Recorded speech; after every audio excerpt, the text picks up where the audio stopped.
দ্বিতীয় প্রশ্ন, তিনি বলছেন যে আমি আমার ছেলেকে ব্যবসা করার জন্য একটি বড় অঙ্কের টাকা ঋণ হিসাবে দিয়েছি। ঋণের চুক্তিতে কোনো সুদের শর্ত রাখা হয়নি। তিনি ব্যবসা করবেন এবং নিজের আয় থেকে পরিবারের মাসিক খরচ বহন করবেন, এটি শর্ত হিসেবে রাখা হয়েছে। তবে এটি ঋণের শর্ত নয়, বরং পরিবারের ভরণ পোষণের শর্ত। কয়েক বছর পর তিনি মূল টাকা ফেরত দেবেন। জানতে চাই এই পদ্ধতি শরিয়া অনুযায়ী হালাল কিনা। যদি ব্যাপারটা এমন হয় যে আপনি ঋণ দিয়েছেন, ছেলেকে দেন বা যাইকে দেন, এটা শরঈ দৃষ্টিকোণ থেকে কার্জে হাসানা হতে হবে। এই ঋণের কোনো বেনিফিট পাওয়ার শর্ত আপনি করতে পারবেন না।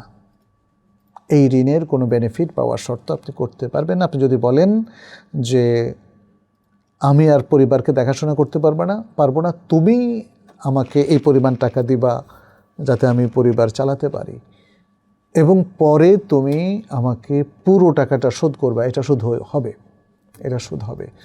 কারণ কুল্লু কারদিন জাররা নাফআন ফাহুয়া রিবান, প্রত্যেক কার্দ বা ঋণ যদি কোনো বেনিফিট নিয়ে আসে, ওই বেনিফিটটাই রিবা হবে। রিবা মানে সুদ।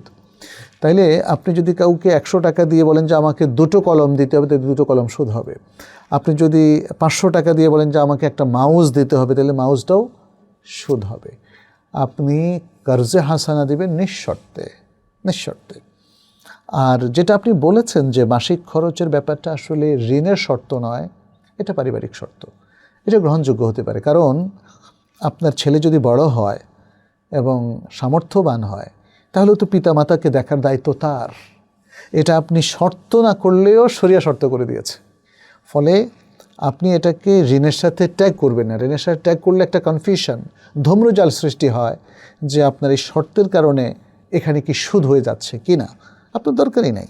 আপনি বলবেন বাবা তোমাকে আমি ঋণ দিলাম, তুমি এখন এই টাকাটা দিয়ে ব্যবসা বাণিজ্য করো, যা প্রফিট হয় সংসার চালাও। এখন এই সংসার চালাতে গিয়ে সে নিজের সংসারও চালাবে, আপনাদেরকেও দেখবে। এটা তো শরীয়তের দেওয়া দায়িত্ব।